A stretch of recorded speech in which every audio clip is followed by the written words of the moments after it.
ನಮಸ್ಕಾರ. ಆರ್ಸಿಬಿ ಗೆದ್ದ ಬಳಿಕ ಐಪಿಎಲ್ ಅಂಕಪಟ್ಟಿಯಲ್ಲಿ ಕೋಲಾಹಲ.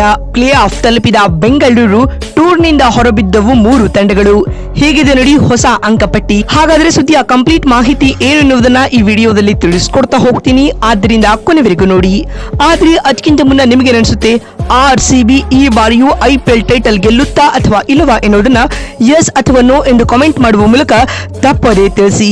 ಹೌದು, ನಿನ್ನೆ ರಾಯ್ಪುರದ ರಣಾಂಗಣದಲ್ಲಿ ನಡೆದ ಆರ್ಸಿಬಿ ಹಾಗೂ ಕೆಕೆಆರ್ ನಡುವಿನ ಐಪಿಎಲ್ ನ 57ನೇ ಮ್ಯಾಚ್ ನಲ್ಲಿ ಡಿಫೆಂಡಿಂಗ್ ಚಾಂಪಿಯನ್ ಆಗಿದ್ದಂತ ನಮ್ಮ ರೆಡ್ ಆರ್ಮಿ ಈ ಮ್ಯಾಚ್ ನಲ್ಲಿಯೂ 6 ವಿಕೆಟ್ಗಳ ರಾಯಲ್ ವಿಕ್ಟರಿ ಪಡೆದುಕೊಂಡಿದೆ. ಈ ಗೆಲುವಿನೊಂದಿಗೆ ಆರ್ಸಿಬಿ ಟೂರ್ನಿಯಲ್ಲಿ 8ನೇ ವಿಕ್ಟರಿ ರಿಜಿಸ್ಟರ್ ಮಾಡಿದ್ದು ಒಟ್ಟಾರೆಯಾಗಿ 16 ಪಾಯಿಂಟ್ಸ್ಗಳೊಂದಿಗೆ ಸದ್ಯ ರಾಯಲ್ ಚಾಲೆಂಜರ್ಸ್ ಬೆಂಗಳೂರು ತಂಡ ಅಂಕಪಟ್ಟಿಯಲ್ಲಿ ಮೊದಲ ಸ್ಥಾನದಲ್ಲಿದೆ ಸ್ನೇಹಿತರೆ. ಅತ್ತ ಈ ಮ್ಯಾಚ್ ನಲ್ಲಿ ಸೋಲು ಕಾಣುವ ಮೂಲಕ ಕಲ್ಕತ್ತಾ ತಂಡ 3ನೇ ಟೀಮ್ ಆಗಿ ಐಪಿಎಲ್ 2026ರ ಪ್ಲೇ ಆಫ್ ರೇಸ್ ನಿಂದ ಹೊರಬಿದ್ದಿದೆ.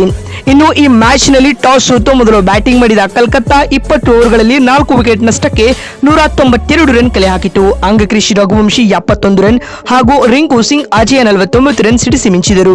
ಈ ಗುರಿಯನ್ನ ಬೆನ್ನಟ್ಟಿದಂತ ಆರ್ಸಿಬಿ ತಂಡಕ್ಕೆ real chasing master Virat Kohli ಶತಕ ಸಿಡಿಸಿ ಆಸರಿಯಾಗಿ ನಿಲ್ಲುತ್ತಾರೆ. ಇದರೊಂದಿಗೆ ಆರ್ಸಿಬಿ ಟಾರ್ಗೆಟ್ ಅನ್ನ 19.1 ಓವರ್ಗಳಲ್ಲಿ 4 ವಿಕೆಟ್ ನಷ್ಟಕ್ಕೆ ಸುಲಭವಾಗಿ ಚೇಸ್ ಮಾಡಿತ್ತು.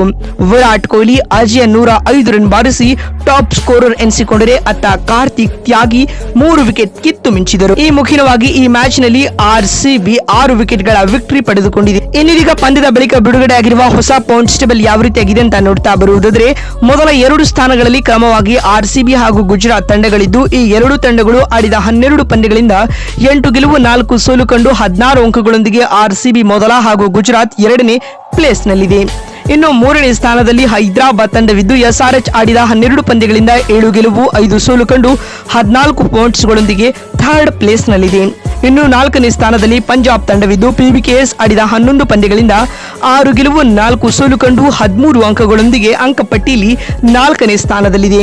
ಇನ್ನು 5ನೇ ಹಾಗೂ 6ನೇ ಸ್ಥಾನದಲ್ಲಿ ಕ್ರಮವಾಗಿ ಚೆನ್ನೈ ಹಾಗೂ ಆರ್ಆರ್ ತಂಡಗಳಿದ್ದು, ಈ 2 ತಂಡಗಳು ಆಡಿದ 11 ಪಂದ್ಯಗಳಿಂದ 6 ಗೆಲುವು 5 ಸೋಲು ಕಂಡು 12 ಅಂಕಗಳೊಂದಿಗೆ ನೆಟ್ ಆಧಾರದ ಮೇಲೆ ಚೆನ್ನೈ 5ನೇ ಹಾಗೂ ರಾಜಸ್ಥಾನ್ 6ನೇ ಸ್ಥಾನದಲ್ಲಿದೆ. ಇನ್ನು 7ನೇ ಪ್ಲೇಸ್ ನಲ್ಲಿ ಡೆಲ್ಲಿ ಕ್ಯಾಪಿಟಲ್ಸ್ ತಂಡವಿದ್ದು, ಡಿಸಿ ಆಡಿದ 12 ಪಂದ್ಯಗಳಿಂದ 5 ಗೆಲುವು 7 ಸೋಲುಕೊಂಡು 10 ಅಂಕಗಳೊಂದಿಗೆ 7ನೇ ಸ್ಥಾನದಲ್ಲಿದೆ. ಇನ್ನು 8ನೇ ಪ್ಲೇಸ್ ನಲ್ಲಿ ಕಲ್ಕತ್ತಾ ತಂಡವಿದ್ದು, ಕೆಕೆಆರ್ ಆಡಿದ 11 ಮ್ಯಾಚ್ಗಳಿಂದ 4 ಗೆಲುವು 6 ಸೋಲುಕೊಂಡು 9 ಪಾಯಿಂಟ್ಸ್ಗಳೊಂದಿಗೆ 8ನೇ ಪ್ಲೇಸ್ ನಲ್ಲಿದೆ. ಇನ್ನು 9ನೇ ಹಾಗೂ 10ನೇ ಸ್ಥಾನದಲ್ಲಿ ಕ್ರಮವಾಗಿ ಮುಂಬೈ ಹಾಗೂ ಲಕ್ನೋ ತಂಡಗಳಿದ್ದು, ಈ 2 ತಂಡಗಳು ಆಡಿದ 11 ಪಂದ್ಯಗಳಿಂದ 3 ಗೆಲುವು 8 ಸೋಲು ಕಂಡು ಈ 2 ತಂಡಗಳು 6 ಅಂಕಗಳೊಂದಿಗೆ ಐಪಿಎಲ್ ಟೂರ್ನಿಂದ ಹೊರಬಿದ್ದಿವೆ ಸ್ನೇಹಿತರೆ. ಇದೀಗ ಕೆಕೆಆರ್ ತಂಡ ಕೂಡ ಪ್ಲೇ ಆಫ್ ರೇಸ್ ನಿಂದ ಎಲಿಮಿನೇಟ್ ಆಗಿದೆ ಅಂತ ಹೇಳಬಹುದು.